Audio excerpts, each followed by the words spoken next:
noite a todos, queridos irmãos e irmãs. Uma alegria muito grande poder compartilhar com vocês esse momento do ciclo de palestras, um estudo necessário para a nossa formação, que está sendo compartilhado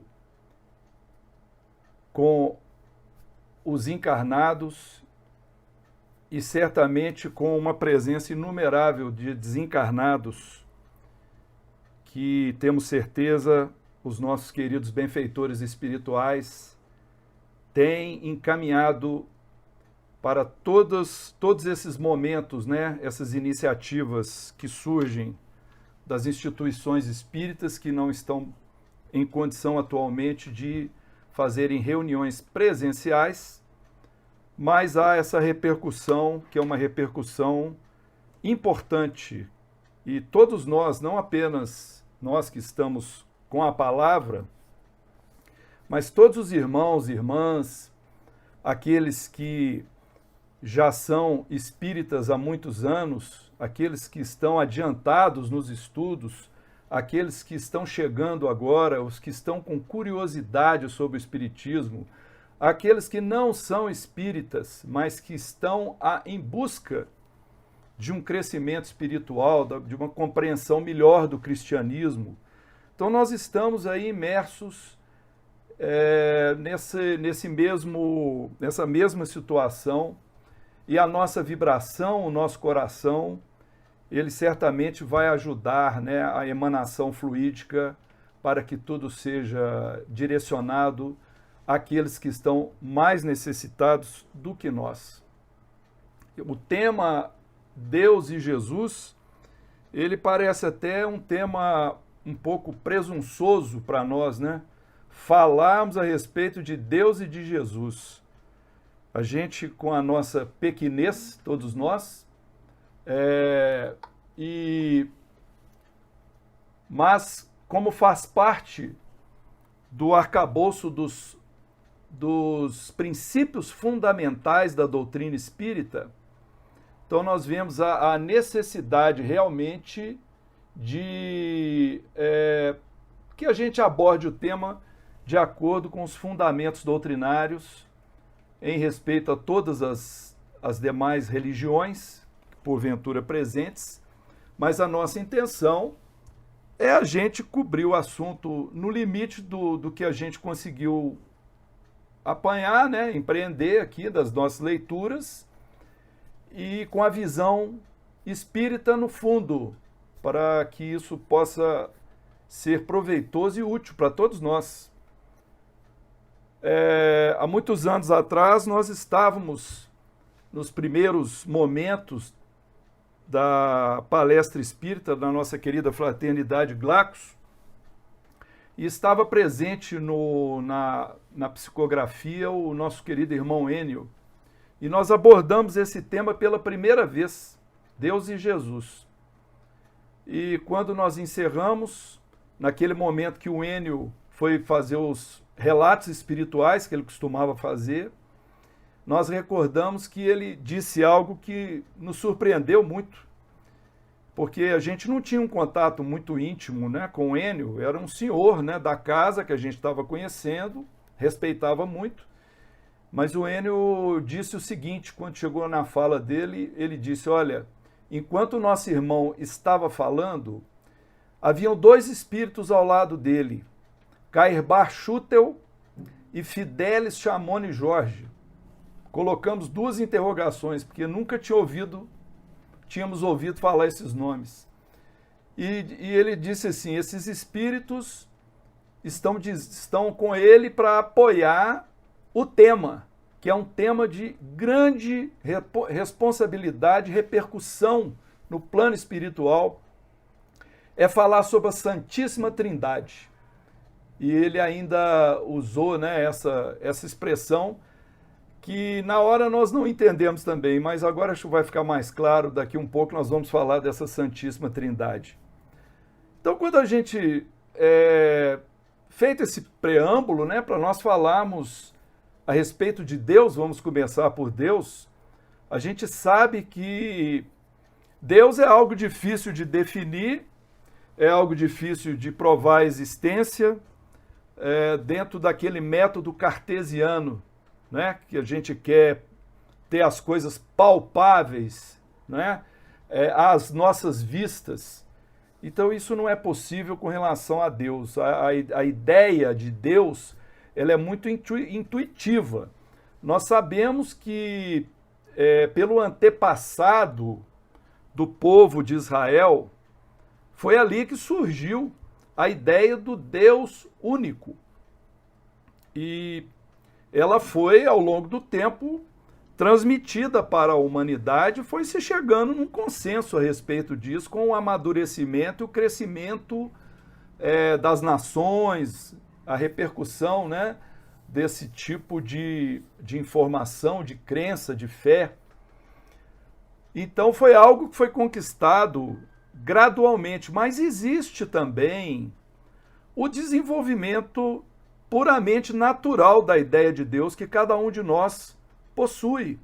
Quando o homem vivia um instinto meramente animal, que não tinha a capacidade de utilizar o raciocínio, como hoje nós sabemos que é possível, a ideia de Deus era muito escassa, muito tênue, porque as necessidades do homem eram muito materiais. À medida que essas suas necessidades não foram lhe dando satisfação no mundo ambiente, então ele começou, né, a ter que encontrar algo que fosse superior às suas próprias forças para resolver as suas dificuldades, lidar com as suas dificuldades, lidar com as suas dores. Então houve também, para que tivesse um andamento a ideia de Deus, uma necessidade psicológica da existência de Deus.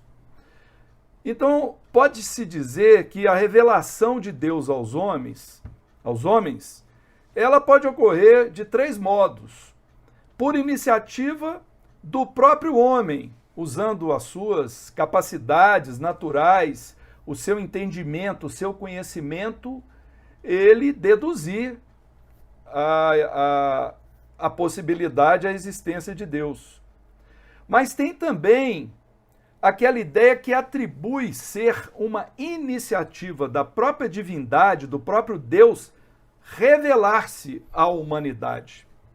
E existe uma terceira situação, que é a combinação das duas anteriores. O homem, usando o seu sentimento, o seu raciocínio, a sua emoção, a sua intuição, e havendo uma mobilização da divindade em direção à humanidade para se revelar. Nós, no Espiritismo, não entendemos, ou preferimos, melhor dizendo, entender que Deus não se revela aos homens diretamente. Ele o faz através dos seus intermediários. Mas, mais adiante, nós vamos ter um esclarecimento melhor a respeito disso quando a gente percorrer algumas questões de O Livro dos Espíritos, que é o primeiro livro da doutrina espírita, aquele que, quando foi publicado, foi considerado o início da doutrina espírita no ano de 1857, em Paris. Muito bem, então, esse sentimento instintivo necessário, né, de a gente entender que há um poder superior, ele muitas vezes, no primitivismo humano, ele fez com que nós confundíssemos fenômenos da natureza e as próprias obras da criação com o Criador. Houve, e pode ser que ainda haja em algumas civilizações na Terra, essa dificuldade de entender o Deus como algo imaterial, algo infinito. Então o homem passou por aqueles momentos em que o trovão era um Deus, a lua era um Deus, o vinho era um Deus, o vento era um Deus, o amor era um Deus, e aí vai misturando, né, o entendimento dos gregos, dos romanos, dos povos asiáticos e sei lá o que mais que a gente poderia dizer aqui, para mostrar que essas crenças elas terminaram por criar o politeísmo, né? Vários deuses, inclusive deuses com especializações para determinados assuntos, cuidavam disso, cuidavam daquilo, o que sugere para a gente um poder dividido, né? Quando você tem vários cuidando da mesma coisa, que é o universo, o mundo, então nós teríamos aí um poder dividido, ou seja, a ideia do Deus único, ela vem ajudar, né, a gente entender um universo com mais harmonia, com mais de um poder que não é dividido, que não há disputas. Mas, já que nós estamos nesse tema do politeísmo, há uma questão em O Livro dos Espíritos, é a 667, na qual o Kardec perguntou aos espíritos, porque foi assim que a coisa funcionou, né? O livro dos espíritos, não é o livro do Kardec, e o Kardec fez questão de assinar um pseudônimo para ele aparecer menos. Ele era o professor Rivail, já conhecido, já acadêmico, então ele não queria ser confundido esse papel dele com o papel que ele passou a assumir, a se responsabilizar como codificador. Então ele elaborou lá várias perguntas para que os espíritos que estavam amparando trazer toda essa revelação para a Terra pudessem utilizar esses recursos, e ele foi codificar e organizar as perguntas, as respostas. Aí ele fez: por que razão, não obstante ser falsa a crença politeísta, é uma das mais antigas e espalhadas. Então os espíritos respondem assim, não vamos ler tudo, só um pedaço. A concepção de um Deus homem não poderia existir no homem senão como resultado do desenvolvimento de suas ideias. Incapaz pela sua ignorância de conhecer um ser imaterial, sem forma determinada, atuando sobre a matéria, conferiu-lhe o homem atributos da natureza corpórea, ou seja, uma forma e um aspecto, e desde então tudo que parecia ultrapassar os limites da inteligência comum era para ele uma divindade. Então tudo que o homem não podia explicar foi se tornando um Deus. E assim foram surgindo, né? Os próprios israelitas, quando estavam no cativeiro egípcio, eles começaram a partir para a idolatria. Foi aí que Moisés, né, mediunicamente recebeu lá as tábuas da lei, os mandamentos, e aí a coisa começou a ser direcionada por um poder único, né, as instruções de uma lei ainda muito rudimentar, uma lei basicamente para dar para a humanidade noções de direito e de justiça. E só depois, né? Porque o Moisés trouxe um Deus severo, vingativo, temerário, aquela lei de talião, olho por olho, dente por dente, isso está tudo na lei mosaica, né? Toma lá, dá cá. Mais tarde nós vamos compreender que essa lei, em termos divinos, é a lei de causa e efeito, né? Que o espírito se compromete, ele tem que reparar. Mas a época mosaica dava-se direitos às pessoas de retaliarem aqueles que as prejudicassem. Só, 15 séculos depois, quando veio Jesus à Terra e que começou a haver uma mudança, né, uma interpretação de tudo isso de uma forma mais amorosa, trazendo a ideia de Deus como Pai. Então nós vamos falar sobre tudo isso quando a gente entrar, né, para falar a respeito de Jesus. Agora, quando chegou a Idade Média, começou a ideia do Deus antropomórfico, perdão, com interpretações literais e dogmáticas dos textos sagrados, dos textos das Escrituras. Então começou a serem criadas aquelas religiões dogmáticas e severas com seus seguidores, muito exigindo cumprimento de rituais e uso de ornamentos, de emblemas e de gesticulações. Então, isso nós falamos sem criticar. porque nós mesmos somos oriundos de famílias, né? A maioria de nós, oriundos de famílias que gostam desses cultos dogmáticos que existem no catolicismo ou no judaísmo. E hoje a gente vê mais abertura para as pessoas que são mais espiritualizadas. Elas, às vezes, se mantêm ainda com esses cultos, mas querem saber como é que funciona a coisa do nosso lado aqui, por exemplo, o espiritismo. Então isso é sempre muito saudável. Nós precisamos tratar os seguidores de outras religiões com grande amizade, compreensão e boa vontade. E uma coisa importante, o espírita jamais deve se julgar privilegiado por coisa alguma. Muito bem, aí vem surgir o Deus dos antigos, né? O tetragrama sagrado, YHVH, que surge a palavra Yahvé, Jeová, Javé, o Deus dos antigos, que mais tarde Emmanuel, no livro A Caminho da Luz, vem mostrar que, na verdade, esse Deus era o próprio Jesus, porque é o governador espiritual do planeta Terra.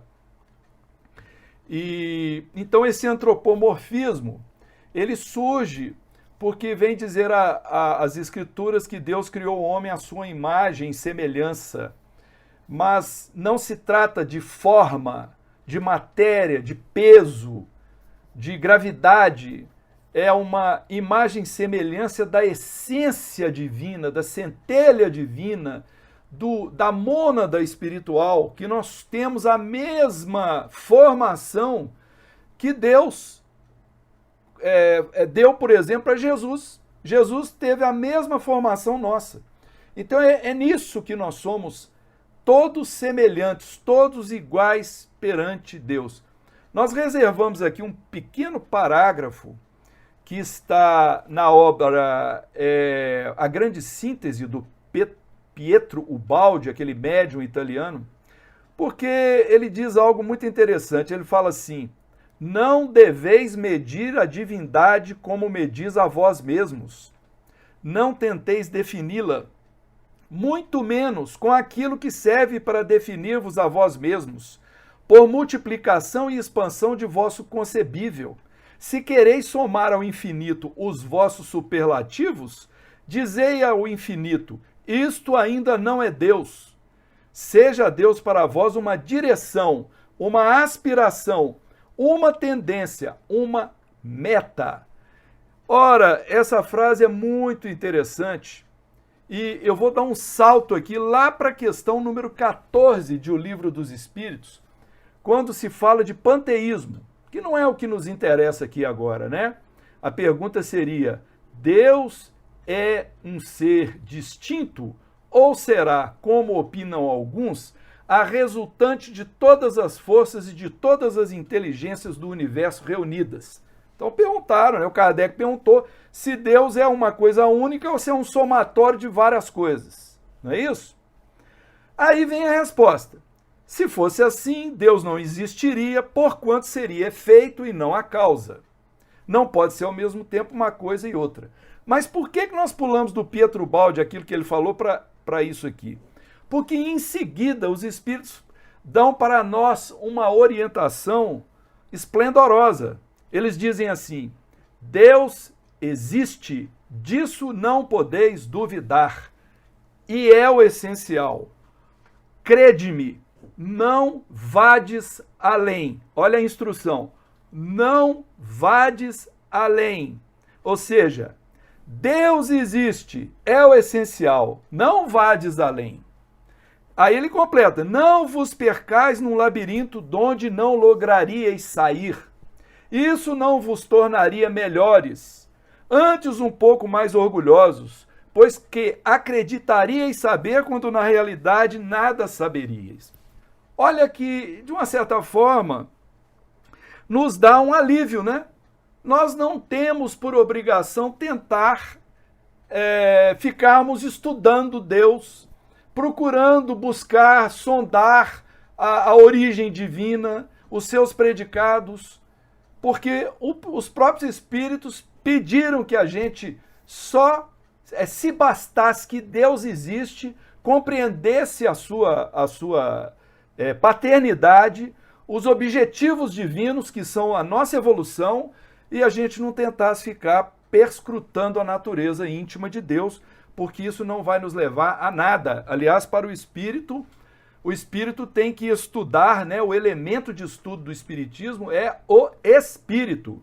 O espírito que está sujeito às leis morais, segundo as quais vai haver as consequências, que são as penas e gozos futuros. Ou seja, o espírito, sujeito a essas leis, obedecendo-as ou não, ele vai ter como consequência gozos ou penalidades. É isso que nós temos que cuidar no estudo do espiritismo. O Livro dos Espíritos traz, né, a primeira pergunta, eu deixei para falar mais no final aqui que nós estamos falando sobre Deus, que é Deus? Inteligência suprema, causa primária de todas as coisas. Que se deve entender por infinito? A segunda questão. O que não tem começo nem fim, o desconhecido. Tudo que é desconhecido é infinito. Aí vem a terceira pergunta. Poder-se-ia dizer que Deus é o infinito? Definição incompleta. Pobreza da linguagem humana, insuficiente para definir o que está acima da linguagem dos homens. Está dando para perceber que nós não vamos conseguir definir Deus, não vamos conseguir alcançar esse entendimento. E isso é importante para nós, para que a gente justamente não se perca no labirinto de informações que não vai fazer com que a gente não chegue em lugar algum. E o Kardec pediu que a gente direcionasse a nossa fé de acordo com o quê, gente? Qual é o sedimento da fé? O raciocínio. Não há fé inabalável, senão aquela que pode encarar a razão face a face em todas as épocas da humanidade. Ou seja, nunca aceitar nada sem o crivo da razão. Então a fé, ela é inata ao homem, mas nós precisamos raciocinar. Então, aí nós podemos partir para a questão número 4. Onde se pode encontrar a prova da existência de Deus? Num axioma que aplicais às vossas ciências. Não há efeito sem causa. Procurai a causa de tudo que não é obra do homem e a vossa razão responderá. Portanto, ao observarmos a obra da criação, a gente já imagina que o dono, o criador dessa obra é Deus. Mas tem gente que fala que não, né?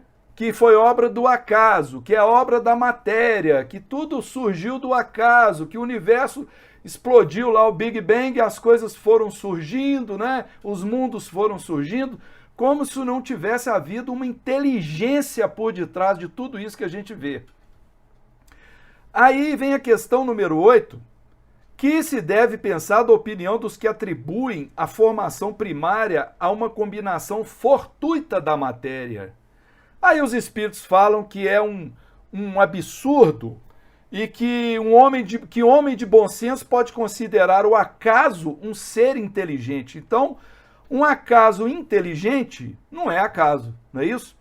Aí nós gostamos aqui de uma definição de um biólogo americano que ele disse assim: a probabilidade do universo ter sido criado por acaso é semelhante à probabilidade de uma enciclopédia ter sido compilada durante a explosão de uma tipografia. Ou seja, você põe todas as letras lá embaralhadas, dá uma explosão e aí de repente, por acaso, junta e forma uma enciclopédia toda compilada. Essa é a probabilidade do universo ter sido criado por acaso. Então nós gostaríamos, para a gente encerrar, para falar de Deus, né? Falar um pouco mais sobre Jesus, vamos falar sobre os atributos divinos, que é muito importante, porque os atributos divinos, eles são compreendidos a partir do nosso raciocínio, da nossa dedução, porque a questão 10 do Livro dos Espíritos diz assim: pode um homem compreender a natureza íntima de Deus? Não. Para isso, falta-lhe o sentido. Nós não temos como perceber Deus, porque nós somos finitos e Deus é o infinito. Vamos lembrar a sexta bem-aventurança de Mateus, né, do Sermão do Monte. os puros de coração verão a Deus. Então, para a gente conseguir ver Deus, e é uma visão que não é física, é uma compreensão, uma percepção, um entendimento melhor do que seja Deus, nós temos de evoluir em progresso moral. Só a pureza de coração que vai nos permitir que a gente consiga alcançar isso. Então, disse que Deus é eterno, porque não teve princípio, que Deus é imutável, não está sujeito a mudanças, senão o universo não teria equilíbrio, estabilidade. Deus é imaterial, porque a sua formação, ela difere, a sua natureza é diferente de tudo que a gente chama de matéria. Deus é único, nós já dissemos, se não fosse único haveria uma disputa de poder no universo. Deus é onipotente justamente porque ele é único, ele tem um poder absoluto. E o que é melhor, né, a gente saber? Que Deus é soberanamente justo e bom. Então Deus não é aquele Deus temerário, né? Não se trata disso. Agora nós vamos partir rapidamente para a teologia joanina. O que é a teologia joanina? É o que o apóstolo João, evangelista, anotou nos primeiros versículos do seu evangelho. No princípio era o Verbo, e o Verbo estava em Deus, e o Verbo era Deus. Ele estava no princípio em Deus. Todas as coisas foram feitas por ele, e sem ele nada foi feito. O que foi feito nele era a vida, e a vida era a luz dos homens. E a luz resplandece nas trevas, e as trevas não prevaleceram contra ela. Aí pula lá para o 14. E o Verbo se fez carne e construiu seu tabernáculo dentro de nós. E nós contemplamos sua glória, glória igual à do Filho unigênito do Pai. E pulamos para o 18. Ninguém jamais viu Deus. O Filho unigênito que está no seio do Pai é que o revelou. Uma leitura muito corrida, né? Por causa do nosso tempo. Mas veja bem, é um preâmbulo onde João, por isso que o evangelho de João, ele difere do evangelho dos sinóticos, porque é um evangelho muito espiritualizado. Então João vem com uma linguagem inspirada, altaneira, revelando essa teologia, né, de Jesus, explicando para nós o que é Deus. Falar de Deus através das suas manifestações. Porque a única ideia que a nossa imperfeição pode ter de Deus é isso, que ele é algo absoluto, sem princípio, sem fim, sem limitação. Então, João, no capítulo 4, versículo 24, ele diz assim: Deus é espírito, e importa que os que o adorem em espírito e em verdade. Mas não é espírito na definição que nós temos, que nós conhecemos. Deus é uma natureza espiritual, é isso que ele está dizendo, ele não é matéria, não é um ser material. Então esse princípio que existe desde antes do princípio, ou seja, Deus é incriado, não dá para a gente racionalizar isso, infelizmente. Nós vamos ficar sem saber como é que isso funcionou lá no início, sem início, antes do início que não existiu. Desde esse momento, Deus já era ativo. O verbo, como é que ele disse? Espera lá. Ele disse assim, aqui ó, no princípio era o verbo estava em Deus, o verbo era Deus. Ou seja, verbo significa ação. Então essa força criadora de Deus, ela já existia desde o começo. Deus é eterno criador. Então aí nós temos realmente uma trindade. O Criador, o Verbo, que é o seu poder criador, e a criatura, ou as coisas criadas, o Filho, o resultado, a criação. Assim nós entendemos essa trindade, que não é aquela Santíssima Trindade católica, na qual Deus e Jesus e o Espírito Santo são o mesmo Deus. Não é essa a nossa concepção espírita, a despeito, como dissemos, que nós respeitamos o entendimento católico. Então Deus trouxe para nós, né, ele nos cedeu o Filho unigênito. Esse Filho unigênito, ele teve uma missão, que é a missão de revelar Deus. Ninguém jamais viu Deus, o Filho unigênito que está no seio do Pai que o revelou. Como é que Jesus revela Deus? Manifestando Deus em si mesmo. Então Jesus é a manifestação divina mais perfeita que nós conhecemos, a despeito de que, certa vez, lhe perguntaram, bom mestre, né? Deram essa alcunha para ele, bom mestre, e ele falou, por que me chamas bom? Ele não diz, por que me chamas mestre? Mestre ele aceitou, mas por que me chamas bom? Porque o Filho unigênito é um espírito puro, mas ainda não tem o patamar do Criador. Ainda não é absolutamente perfeito como o Pai. Então, o que dizer de nós? Nós também temos essa mesma essência divina, porque Jesus disse, eu sou a luz do mundo, né? Falando de si, mas também disse, vós sois a luz do mundo. Então, ele cria essa identidade onde nós temos o mesmo princípio, a mesma centelha divina que originou Jesus, nos originou, como nós dissemos. E Deus é a humildade máxima. Parece contraditório, mas ele é o Criador, ele é o Supremo, ele fez tudo, fez o universo, e ele é a humildade máxima, como assim? Porque Deus jamais se mostra. Deus não fica se exibindo, ele apenas estabeleceu as leis, e nós vamos navegando nessa onda aí. Nós estamos vivendo segundo as leis divinas, sem a necessidade de que Deus faça coisas espetaculares. O espetacular, ele se revela, é por nosso próprio intermédio, pelo intermédio do Cristo e pelo nosso próprio intermédio, o espetacular pode se manifestar. Então, para nós, Jesus e Deus não são a mesma entidade. Jesus é o Filho do Criador, um espírito de grau de evolução tão adiantado à nossa frente que é inimaginável, porque o Emmanuel diz que Jesus esteve 2 vezes nesse Cristo. Cristo quer dizer ungido, aquele que é pleno de Deus, permeado de divindade, impregnado de Deus. Então Jesus esteve aqui nessa região espacial do universo para projetar o planeta Terra em nosso sistema solar. Nós temos até dúvida se Jesus planejou o sistema todo.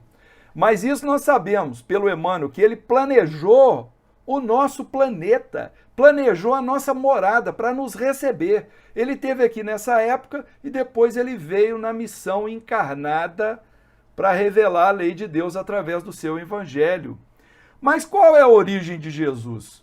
Nós temos uma resposta que para nós parece coerente, é a que todo espírita deve aceitar.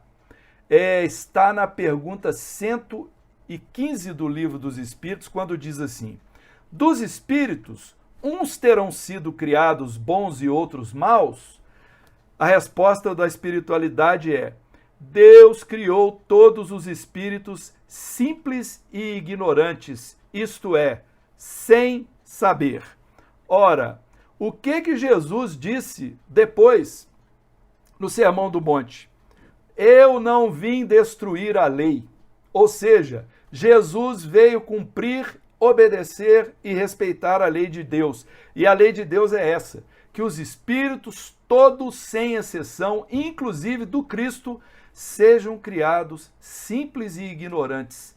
Só que através do caminho evolutivo, Jesus foi alcançando o grau de pureza espiritual, chegando a um ponto tal, vamos lá saber como que isso aconteceu, que ele alcançou o patamar de Cristo, de espírito puro, e recebeu então essa missão de vir cuidar de nós, não é? É como se tivéssemos sido colocados num terreno e desse para Jesus, vai lá cuidar daquele pessoal ali. Então veio o mestre aqui para cuidar de nós, para nos ajudar a evoluir, mas é muito mais avançado do que nós. Então, talvez essa distância evolutiva de Jesus conosco faça com que a gente confunda ele com Deus. E como está escrito em João, no capítulo 14, versículo 20, eu e meu pai somos... Pera lá, acho que eu falei a citação errada aqui. Quando ele diz, eu e meu pai somos um, Eu perdi a citação, mas ele diz, eu e meu pai somos um. Então muitos entendem que ele está dizendo que ele é Deus. Mas não se trata disso, porque o próprio Jesus esclarece que não é Deus.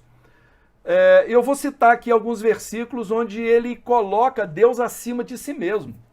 Por exemplo, João capítulo 14, versículo 24. A palavra que ouvistes não é minha, mas do Pai que me enviou. Então Jesus já era criado e o Pai enviou. Encarnação. Mateus 19, 17. Por que me chamais bom? Não há bom senão um só, que é Deus. Eu já havia citado. João 14, 31. Assim procedo para que o mundo saiba que eu amo o Pai e faço como o Pai me ordenou. Então são duas entidades, né? Ele colocando acima do seu o poder divino, né? E em João, no capítulo 1, que a gente leu, né, um trecho, no versículo 9, que nós já lemos, estava dito assim, ali estava a luz verdadeira que ilumina a todo homem que vem ao mundo, ou seja, Jesus. Jesus iluminou a humanidade inteira com seu evangelho de amor, né? Fazendo vir lá de regiões angelicais. Como é que nós vamos imaginar onde é que Jesus estava e como é que ele veio parar aqui no meio da gente, no meio daquele povo tão rudimentar? Quer dizer, é uma coisa de amor violenta.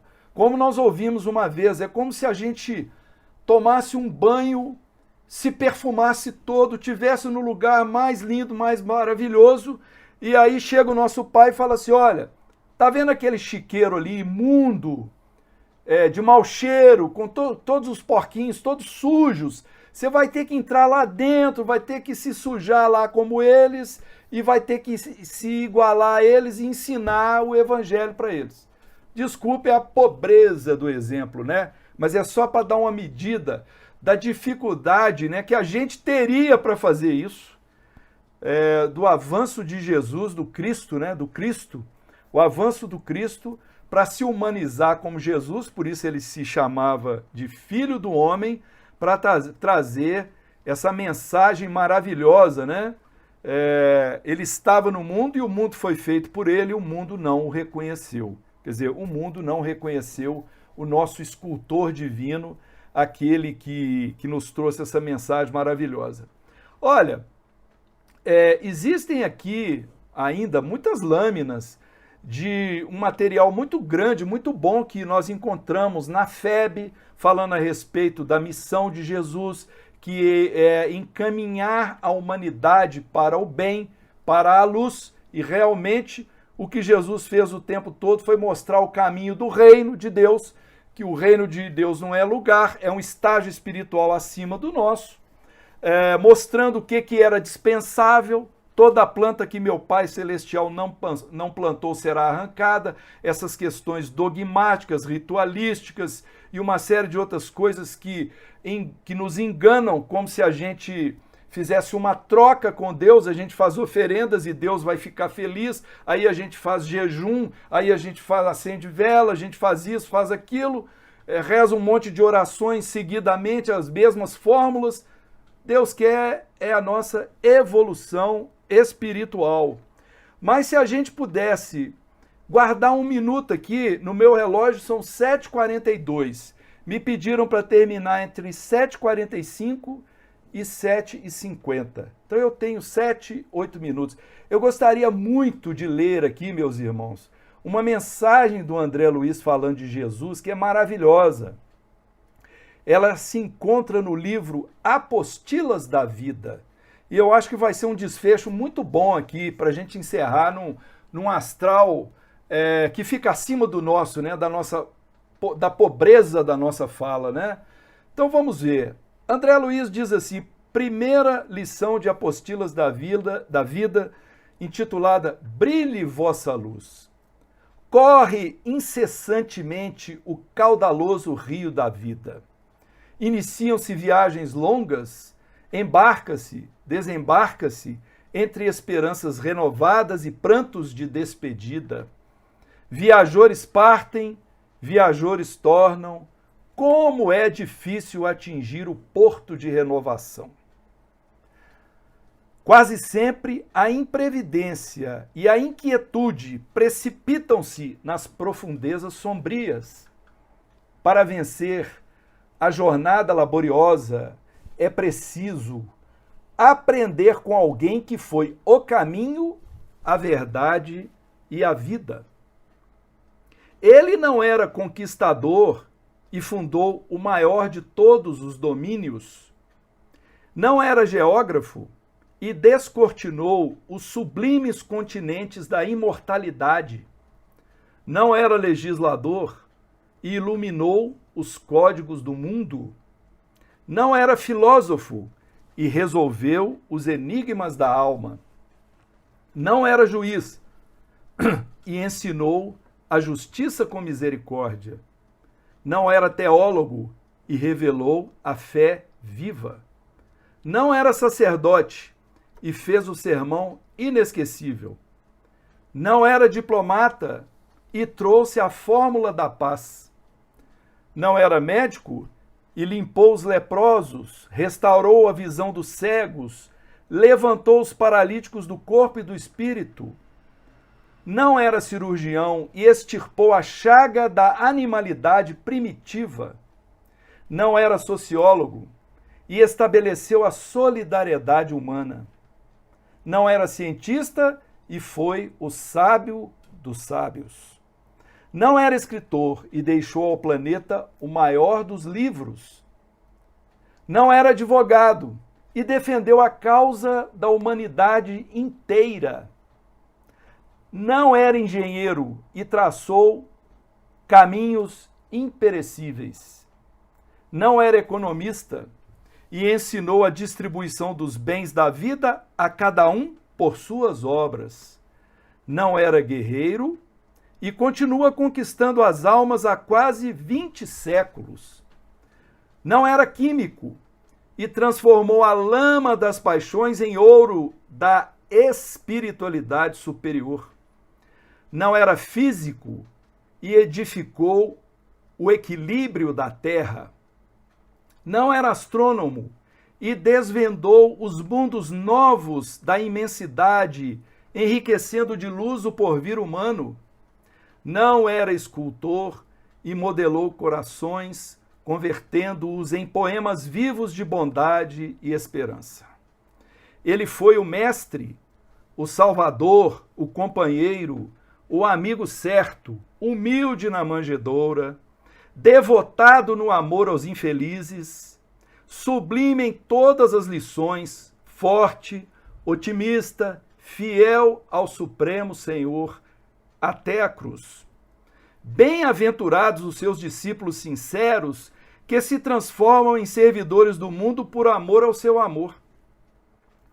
Valiosa é a experiência do homem, bela é a ciência da terra, nobre é a filosofia religiosa que ilumina os conhecimentos terrestres.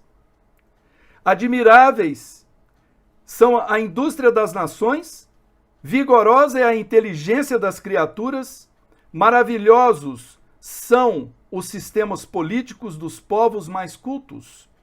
Entretanto, sem Cristo, a grandeza humana pode não passar de relâmpago dentro da noite espessa. Brilhe a vossa luz, disse o Mestre inesquecível. Acenda a cada aprendiz do Evangelho a lâmpada do coração. Não importa seja essa lâmpada pequenina, a humilde chama da vela distante é irmã da claridade radiosa da estrela. É indispensável, porém, que toda a luz do Senhor permaneça brilhando em nossa jornada sobre abismos até a vitória final no porto da grande libertação. Assim, meus irmãos, com essa maravilhosa mensagem do André Luiz, nós encerramos a nossa exposição, agradecendo a todos a paciência e a bondade de nos ouvirem. Estamos aqui à disposição.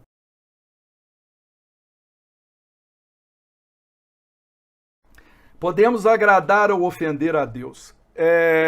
Certamente, quando a gente tem uma criança pequena, né? Que a gente está educando essa criança, como ficarmos ofendidos se ela derruba a comida no chão, se ela faz o pipi fora do lugar, se ela comete essas falhas por estar ainda aprendendo. Então, a questão de ofender ou agradar a Deus tem que ser vista daqui de dentro para fora.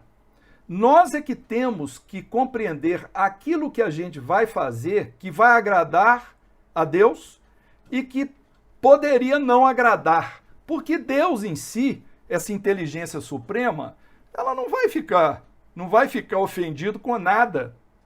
Vai ficar aguardando a nossa evolução, e quanto mais rápido nós evoluirmos, melhor para nós, melhor para a perfeição da obra de Deus. Então essa visão de Deus me perdoa, não perdoa,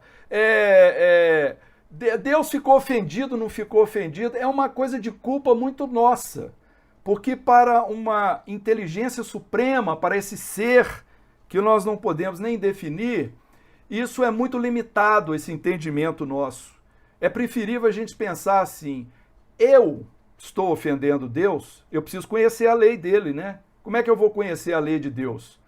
Não é só estudar, porque estudar é fácil. Eu vou lá, decoro a lei, fala isso, isso, aquilo. Não. É como diz o Pastorino, conhecereis a verdade vos libertará. O Pastorino fala, tereis a gnose da verdade e a verdade vos libertará. Porque o que é gnose? Gnose seria, além de conhecer, aplicar, assumir, assimilar. É isso que a gente precisa. Na leitura, no estudo, na experimentação, nós vamos viver a lei de Deus, vamos bater cabeça aqui e ali, vamos acertar, vamos errar, não é? É bom que Deus é misericordioso e a nossa doutrina também é misericordiosa com a reencarnação, com outras chances para o espírito, não só essa vida.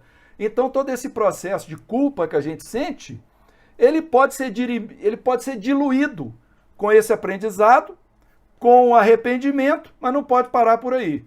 Tem que caminhar para uma tomada de providência, uma tomada de ação na direção da lei de Deus e contrária aos nossos erros.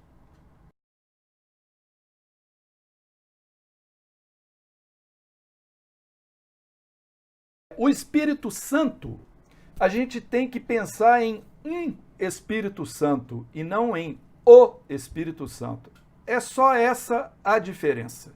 Espírito Santo não é uma entidade única, é um mensageiro de Deus, é um espírito que evoluiu por esforço próprio, como todos nós estamos determinados a evoluir, faz parte de um determinismo na nossa vida, nós temos de evoluir. Se não for por bem, vai ser com dor e sofrimento, né, que vai surgindo e a gente vai aprendendo que o caminho que conduz à vida é a porta estreita e não a porta larga da perdição. Mas veja bem, o entendimento católico, que nós muito respeitamos, ele ficou muitas vezes limitado à tradução do original do Evangelho do grego para a Vulgata em latim. Quando fizeram a tradução da Vulgata, aquilo que era um espírito evoluído, um espírito avançado, um espírito puro ou santo, se tornou o Espírito Santo. Então foi sintetizado numa entidade. E Deus se manifesta, o próprio Deus, essa própria entidade, o Espírito Santo e Jesus. O que a gente faz com isso? Nós vamos condenar alguém por pensar assim? Não. A minha Santíssima Mãe é devota do Espírito Santo. E nós achamos ótimo, porque isso ajuda ela a evoluir. Ela ora para o Espírito Santo, ela tem fé no Espírito Santo, isso se chama religiosidade, que é muito mais importante do que religião com seus dogmas. Então, para o Espiritismo, nós devemos, já que nós estamos optando pela doutrina espírita, entender que existe Deus, Criador, e os espíritos. Tem os co-criadores em plano maior, que são espíritos como Jesus, que criam mundos, que fazem toda essa engenharia da formação planetária, a engenharia da formação dos nossos corpos e etc. Mas nós somos co-criadores em plano menor. Nós ajudamos também a criar, nós ajudamos a melhorar a vida na Terra. Então é Deus e os espíritos, havendo os espíritos santos evoluídos e os menos evoluídos, né? Em escala que vai numa graduação aí quase que infinita, né? Porque não é muito limitado isso. A gente pode até falar que tem espírito imperfeito, espírito bom, espírito puro, mas na verdade entre um e outro existe várias graduações. É isso, no nosso entendimento.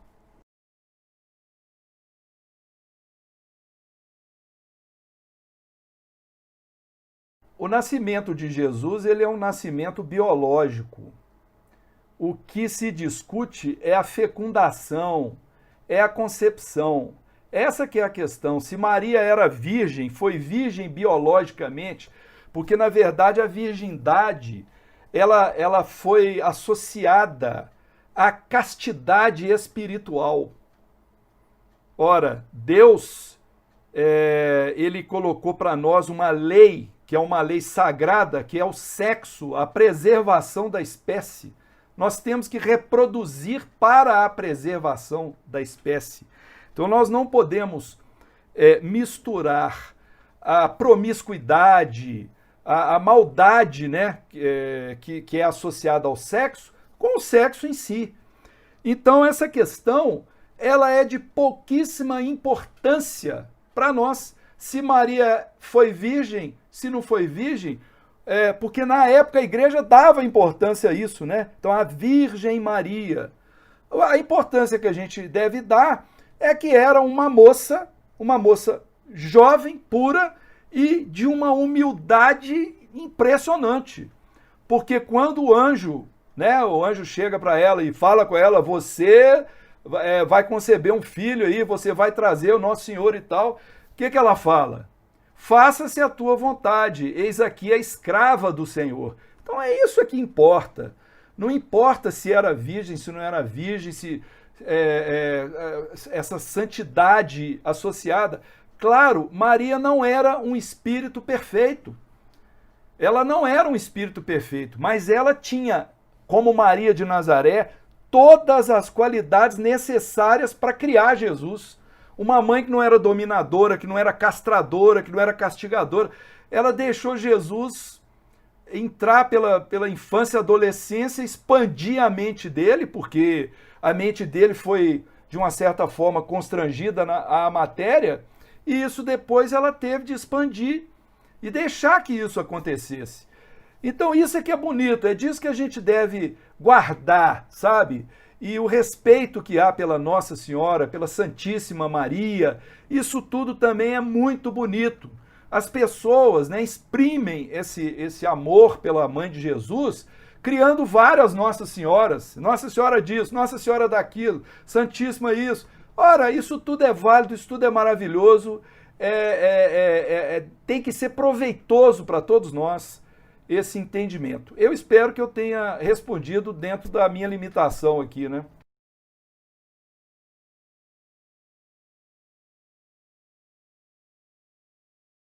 Essa é a mais fácil de responder. Não sei. O Emmanuel respondeu que é do planeta Terra. Nós dissemos, quiçá de outros planetas, quiçá do sistema solar. Mas nós não temos essa informação absolutamente. Eu acho que o que vale é essa grandiosidade desse mestre que veio aqui trazer para nós, indicar um caminho. Então nós devemos, se me permitir ainda alguns minutos, a gente deve saber diferenciar aluno, discípulo e emissário, apóstolo. Aluno, ele faz uma compreensão intelectiva. Ele aprende, decora, memoriza, vai lá e responde a pergunta a respeito daquela matéria. E o discípulo? O discípulo entra com sentimento. Ele quer seguir o mestre, ele admira o mestre, ele quer fazer igual ao mestre. Aí ele se torna discípulo, isso em qualquer esfera. E ele pode evoluir de tal maneira no aprendizado e nessa emoção, nesse sentimento pela coisa, a ponto dele se tornar um emissário, um apóstolo, um representante do mestre. E depois ele pode virar um mestre também. Então nós temos que entender se o nosso papel em relação a Jesus é de aluno ou se é de discípulo, ou se vai chegar a emissário. É isso que é importante.